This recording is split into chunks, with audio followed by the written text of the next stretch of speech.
Hello, everyone. My name is John Edwards. With me, as always, is Zeke Baker, and together we make the Dad's Drinking Bourbon. Wherever you are, whatever time it is, thank you for making us a part of your day. Say hello to the folks, Zeke. Hello. Good to be back in the saddle. Nice to get some fun time here with John and enjoy some good pours. Yeah, we've had a nice afternoon. We've done something that I don't think any other show has done. I could be wrong. I should do some research before I make bold statements like that, but I've never seen another show pick an OWA Pick of the Year. Oh, we're picking a Pick of the Year? Yeah, this is the Pick of the Year. Oh, wow. I didn't know we were being that bold. I mean, there's some still to come. Are there more to come? Both of our favorite stores have picks coming. Oh. So we're picking our OWA pick up until October 25th of 2018. So the OWA pick for quarters 1, 2, and 3 of the calendar year. It will be left to see what happens with Q4. I think there's a couple of these that we could definitely take on. And to me, we just have to purposely not drink down what we have left in these bottles and just add those other two to an even larger blind with maybe even more friends from both stores. I think that would be a very good idea. I know who will win the best mustache, though. I'm telling you, I want to take a picture before we leave today because it is kind of getting handlebarry on the side. Oh, no. Somebody told me today, like, oh, hey, sir, nice moustache. I was like, whatever you want to call it, dude. I just want to go in Austin Powers when Ben Savage has the mole, or is it Fred Savage? Ben Savage with Boy Meets World. Fred Savage was Wonder Years. So it was Fred Savage. He had the mole in Austin Powers, and all Austin Powers said was like, mole, mole, mole, mole, mole. That was entirely a Savage conversation, John. All I want to do when I see you is just go, like, move your van. It's near the playground. I will say to any other dad that enjoys the few humorous and or, kind of poking and prodding moments that you get to have once the kids come along and all the other jazz compared to the single life. The mustache has been fun. I mean, we had some neighbor thing the other day, and we went there, and they're serving bagels and cream cheese. And, there's like 3 different cream cheeses, so I put about a third of each one on, that portion of the bagel just so I could eat one bagel and taste all the cream cheese. Well, inevitably, it's going to get in the mustache. And seeing it's a lot of people we don't really know, and Amy expects me to act even more refrained, I guess. Oh, man. There was cream cheese all up in this thing. It was golden. I just kept, digging it in every bite. Well, do kids run from you right now? No, most of my kids love me. No, your kids are going to love you, but, do other kids that you don't know, are they scared? When I go to daycare, no one they don't even notice this thing. They don't think that you're going to offer them candy? No, they're not old enough. They're 3. I'm just saying, that thing is completely over the upper lip. That thing's about to, have eyes of its own and arms that pop out and talk to me. Tater's going to hate. Speaking of which, let's move along to this Weller. So, for those of you that don't know, Old Weller Antique is a wheated bourbon mash bill. It is undisclosed what the percentages are. So, we know that besides corn, it's wheat and barley that's also used. This is the same recipe of Old Rip Van Winkle 10-year. It's just aged a little bit longer. The proof is still going to be the same. This is all... Lots of people have lots of things that they say about Weller and bring the mystique up a little bit more. What we did is we went to some of our favorite stores and we got some of the favorite store picks and this is all over the country, and one was a private pick even. We had one friend that said there was a sample he sent us and said, you have to include this in the blind. So We've gone through. We have the No Flippers pick from Jack's Fremont. We have Welcome to the Jungle, which was a split pick from Pause for the Cause and Legacy. That is a private group and a charity group. We have Pool Water from Tippins Market. Shout out to Dom up in Michigan. We have Grandpa's Wallet, which is Lincoln Road. Jamie Ferris, one of our favorite people. Everybody loves Jamie. And then last but not least, we have Cap and Cork, which was the one that one of our friends said we had to include in this. All four of the first ones I said we know are non-chill filtered. This Cap and Cork, we do not know if it's non-chill filtered. Most likely not, is what I was told. He didn't say we had to include it, just thought it would be fun. And as a better angling, we didn't necessarily reach out to these stores for bottles. They were honestly just kind enough to include us in some of these that we've acquired. Yeah, the stores we certainly appreciate that. Yeah, the stores didn't give us these bottles. Let's be honest. So just not to get them in trouble, it is people that go frequent these stores that we are friends with that help us out. Or cost and ship or some other means, but we're definitely happy either way to have the bottles. Just didn't want to give the impression that they would have been, provided to us or sent to us for any means. No, Zeke, 100%. That is a great disclaimer. I'm glad you got that out there. So Weller Antique is said to be around 7 years. There is no age statement on the bottle. As we're going through this, there are going to be typical notes that we get from all of this. You're always going to get vanilla, cinnamon, nutmeg, all that kind of stuff on the nose. We'll talk about that when we go through these actual tasting notes. But one thing I should mention is, we talk about these as the notable OWAs up until this point of the year. But I would almost say there's not a lot of notable OWAs besides these this year. And that's not an offense to anyone. I almost wonder, and let's just talk about this for a second before we get into it. CYPB came out this year. And we all know that is a wheated bourbon. It's 95 proof. But, is that affecting the other bottles in the Weller line? And not like a WSR. So it's not like a Weller Special Reserve is going to be affected by that.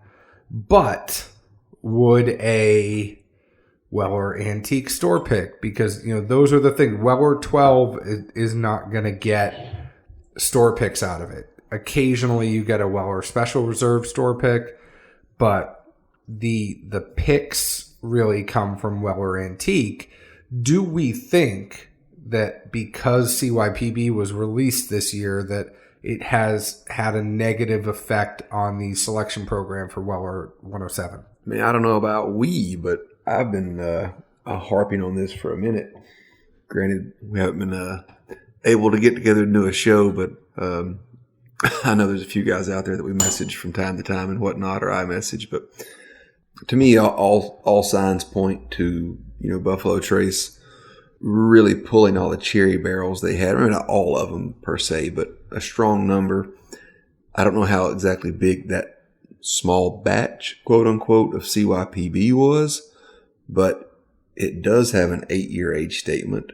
None of these picks, at least that we know the age of, have hit 8 years, even when bottled. And granted, CYPB was 95 proof, and it is super sweet nose and up front. I mean, if you listen to the episode we did with the Firewater guys, I mean, it's just a cherry expression of, Weller Special Reserve, essentially, in my world at least.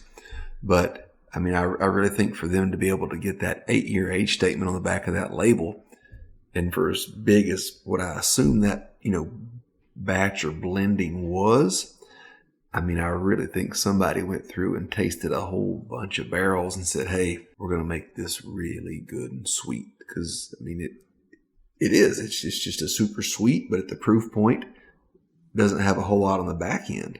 Yeah, I mean, I definitely think that the better stuff, and if you think about what Buffalo Trace is going to make out of it, these on the secondary market may go for 100 to 150, but, Buffalo Trace is going to make more money off of CYPB than they are over Weller Antique. And this is something that we should mention, that Weller Antique goes for about $25 retail. And 25? Yeah. John, you got amnesia? It's at least 35 by now. No, Maybe that's what they suggest, but I haven't seen one at less than 35 in a while, and that's in anywhere. I haven't seen one over 30 for the ones I bought this year. You bought one? No, I bought more than one. I bought Reds. I bought Main Street. I bought, there's a few of them out there that have hit Nashville that are still not over 30. Really? Yeah. Weller Antique in and of itself is something that typically does not go over 30. I know that, for those of you that bought the Lincoln Road, it was a package deal along with their Peerless. Yeah, it was along with their Peerless that it was a package deal to get the OWA. Welcome to the Jungle was a charity pick, so there was a lot more than 25 because there was money that was being donated to charity for Pause for the Cause from Legacy. The Tippins, I know you got the no flippers. I actually made a trade to get the local picks. I haven't paid over 30. Oh. But, to that degree, and, part of the reason, some of these picks are here on the table is simply from either, the guys that were on the pick and or having a reputation of doing really good picks. But that being said, like John mentioned earlier, I really haven't seen a ton of, crazy hype from any tasting, etc. Of OWA picks this year of just saying, man, this is just flat out the tits, so to speak. Yeah, I mean, now you were at the Welcome to the Jungle pick though, right? I was. There was a lot of faces and names there that people off the boards and whatnot. I definitely felt like we took the best barrel that was available to us at the time. But to a large degree, that's what a lot of picks are, and I think people can get a misconception or perception of things at a pick is, you're not walking through the ricks with a master distiller or you're not walking through the ricks, period. No, it's 4 or 5 barrels that they wheel out to you. They rolled out 3, even kind of more laughable and I would say harder to the experience. We were in the warehouse that has all the Blantons and stuff in it. And it was directly, at least that day, downwind from where they were distilling. So literally like flying through these windows is just the aroma basically of the yeast. And it was almost like young beer. I mean, I had to walk around a corner and go halfway into an aisle of a rick to be able to nose because that stench was just so predominant. Like, why do I keep smelling fermented beer or something? Like, what the?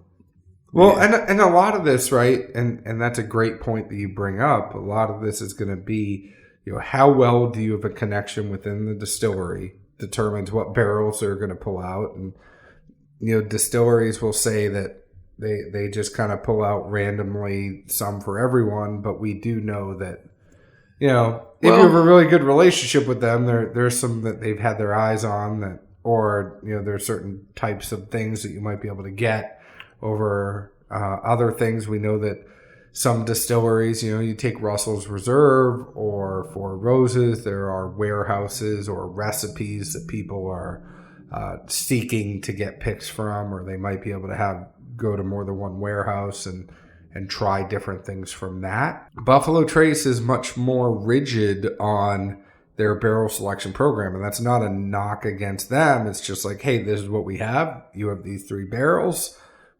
You get to pick from these. I mean, I think honestly, at least from what I've seen and or been on, other than Four Roses, where you're going to get 6 to 8, hopefully, different mashes, it's slim pickings. I mean, Knob Creek, they had 3 ryes out there, barrels, for 1 pick. The bourbon, we picked 2, but still there's only 4 barrels.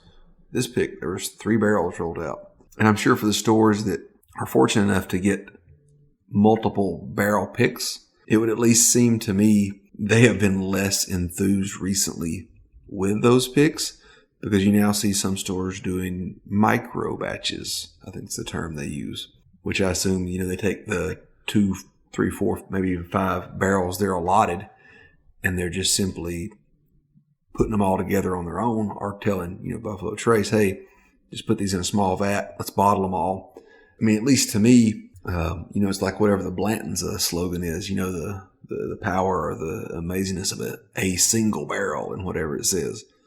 Well, these people picking these things, you got to believe they've been impressed by plenty of single barrels. For them to make a micro batch out of 2 to 5 barrels, that doesn't tell me they were amazed by all of them. It tells me the opposite. They were just like, oh, well, these are fun and nice picks, but none of them have that single quality of, this is the one. It tells me something is missing, and they are hoping that if one has a really good finish and one has a really good taste, you hope that you put them together and it balances itself out. Yep.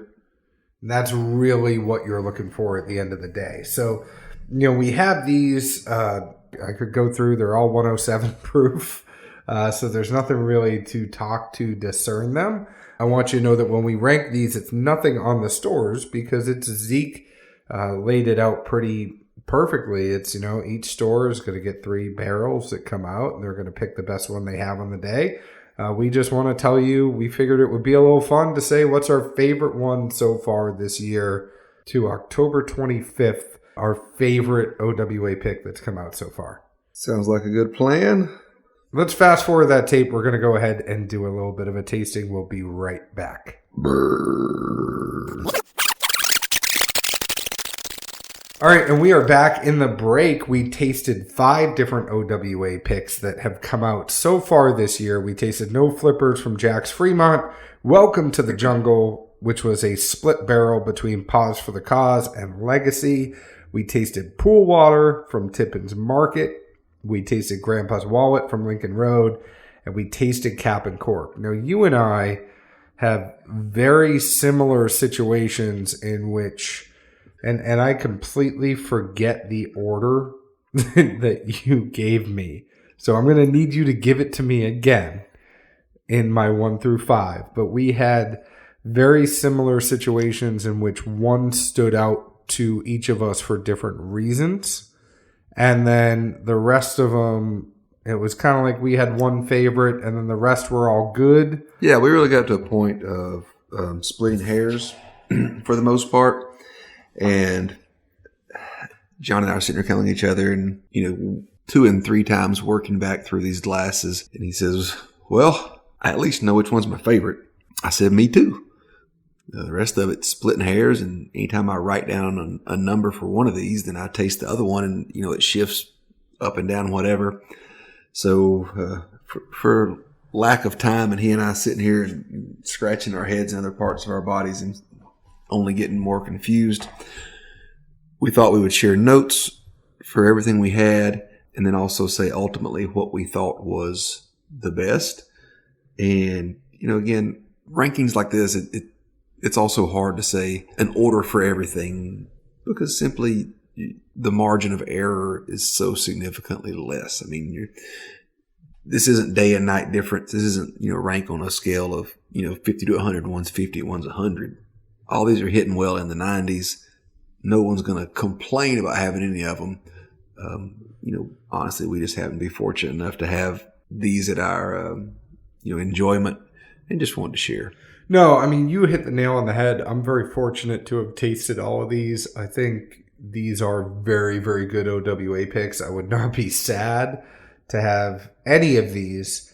There are some that, we like better than others, but once we get to this point, and we are tasting 5 picks of the same thing, we really are, as you said, splitting mustache hairs to determine which one we like better and which one we like worse. At least I can say mine's longer. I trim mine up. I have no problem trimming my beard. I want it to look neat and clean and professional. I don't want to look like I drive a van. The van drivers have short stashes. Look how broad this thing is. This is work. This is grooming. I'm just saying. Every time I walk in Carruthers, all I hear is, that stash is looking good. Yeah, and consider that it's guys telling you that. Like, everybody else thinks your name's Chester. That's fine. I'll let them know what you think. Chester or Ron Jeremy. As you and I were talking, and we didn't even get this far, I'm kind of curious what you think. I know we said the nose for these were pretty similar except for 2 of them.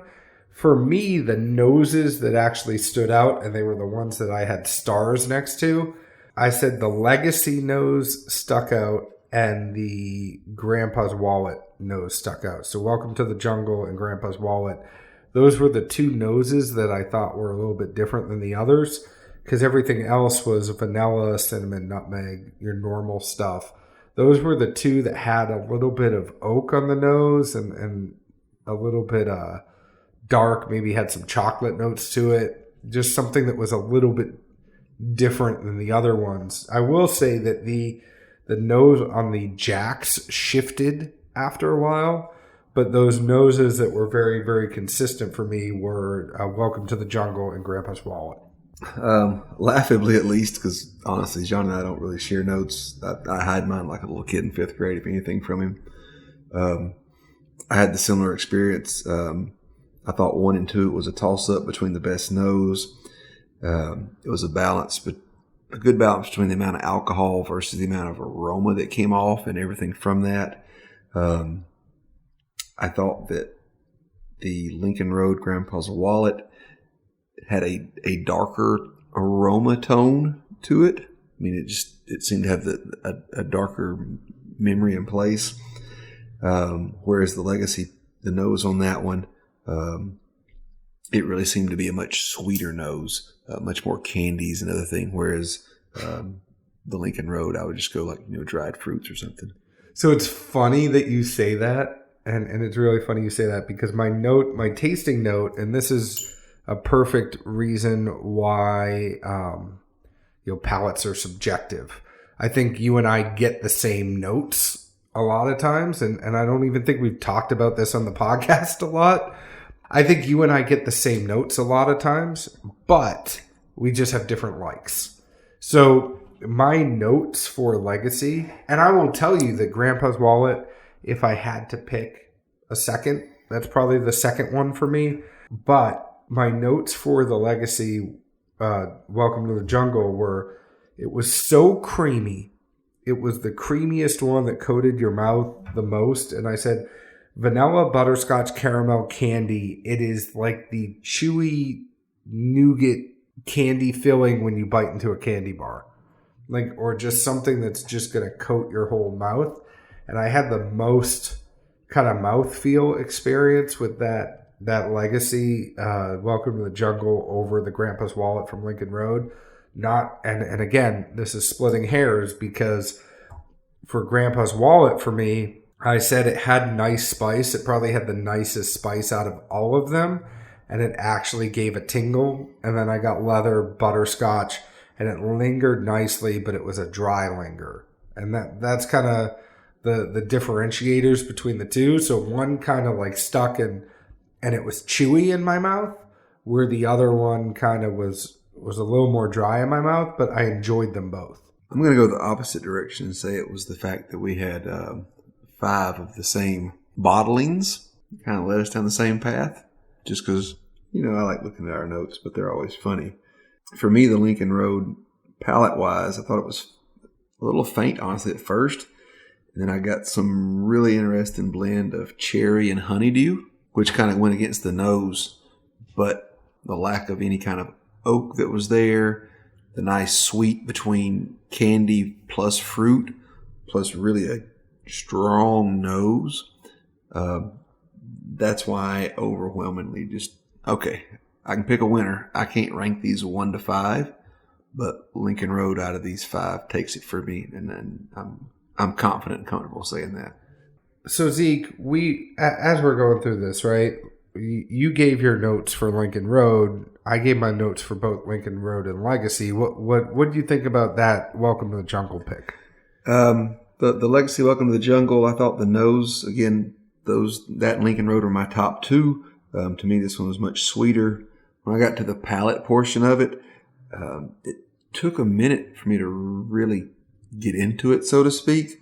And even then, I put down cola with cherry, not cherry cola.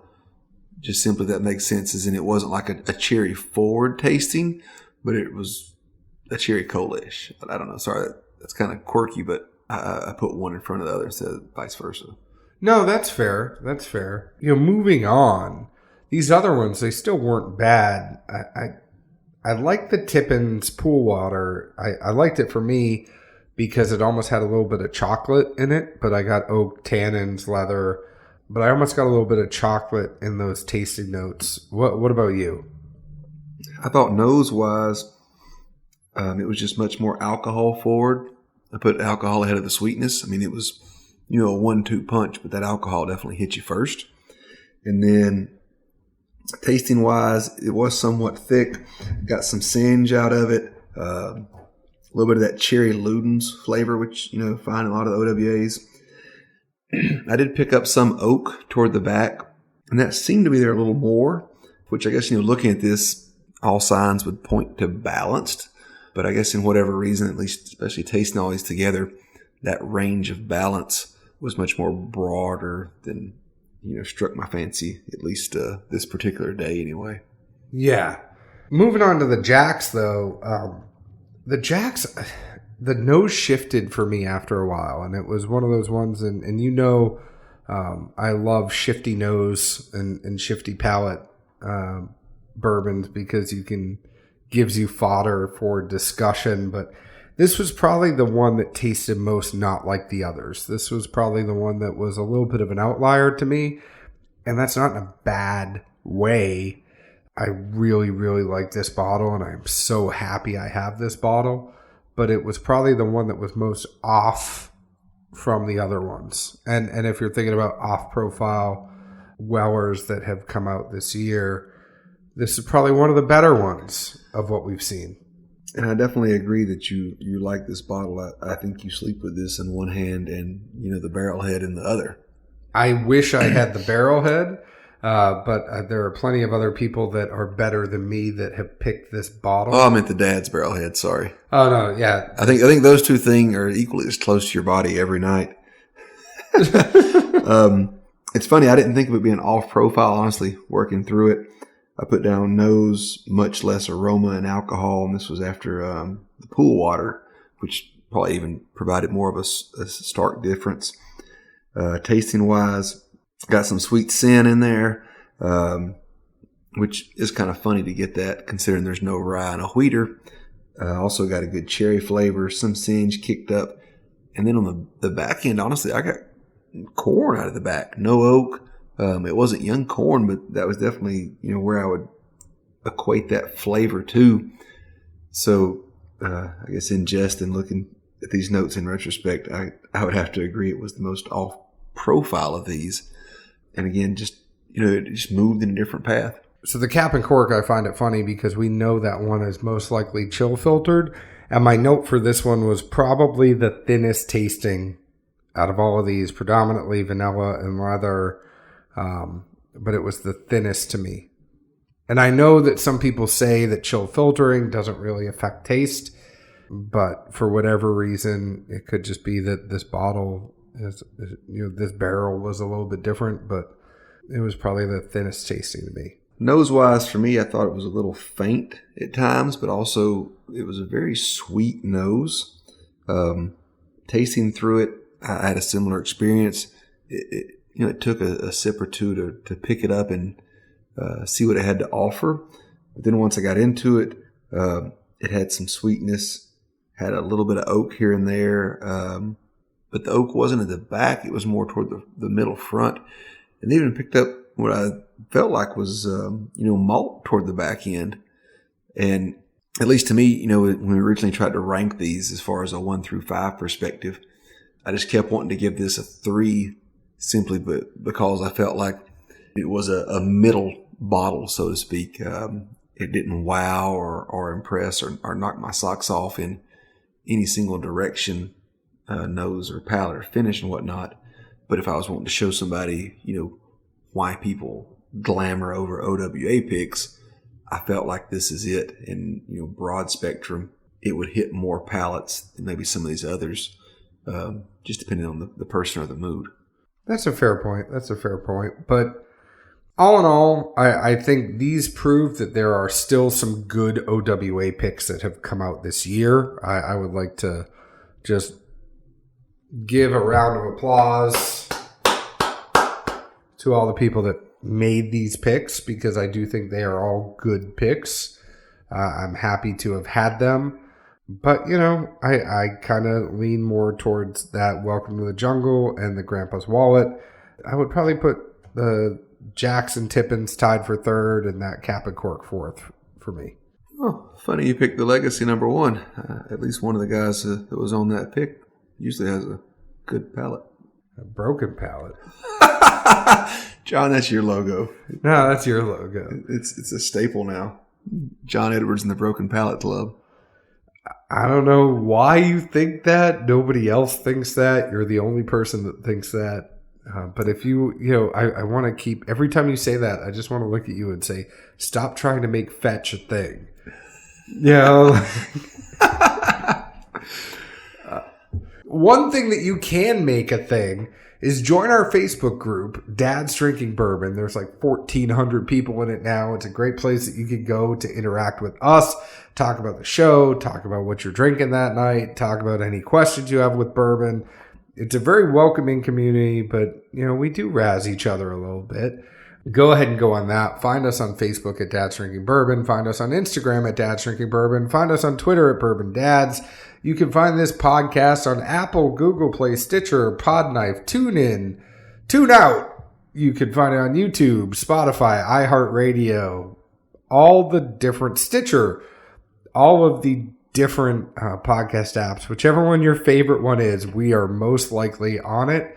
Zeke, where else can the folks find us? Most days right here in Nashville, Tennessee. Again, we're working with a little more limited availability than normal, but and by we I mean I, are getting back into the flow of things. Should you be in town, passing through, etc., certainly give us a heads up, and we will do what we can to share some pours. At the end of the day, that's what it's all about. And just to try and circle back to, I think, an original theme or thought we had going into this blind here. Yeah, some great folks have a tendency to pick better barrels, but it's all about what's rolled out for you at the end of the day, and none of us can really force that hand. And I think for any pick I've been on, you just walk away and hope to have picked the best thing that was offered, and that's what it is. Do I still think that OWA picks this year are subpar? I think I do. Not sure about John. He may be on a different track, but I really think Buffalo Trace, they pulled some really good barrels that would have had a little more age, and went for the hype beast that CYPB turned into. Well, I would agree with you, and I don't even want to get started because I feel like we were duped on the CYPB, because we talked about that before on our CYPB episode, but I feel like everybody filled out that thing to craft your perfect bourbon and just thought it was something that you could mess around with while you were working and do different mash bills. And then all of a sudden they said, oh yeah, we got all that data and we took all your feedback and we made this bourbon, but it wasn't, I must have done that thing 30 times, That 8-year age statement was not a fluke by any means. But I do think that there has been somewhat of an effect on the other Weller releases this year. I'm not saying that these are... No, I'm saying I agree with you. You said you didn't know how I stand. I'm telling you how I stand. Listen for a second. I'm just saying, these... I think these are good picks, but I've had a lot of not good picks this year. Anyways, also leave us a 5-star review. Tell us why you like us. If you don't like us, send us a message. Let's talk about it. But Zeke, we're glad you're back. Hey, buddy. You and me both. There's no other person that I want to annoy but you. I know. There's no other mustache you want to stare at besides mine either. I have no words. All right, we'll see y'all next week. Cheers, folks. Night.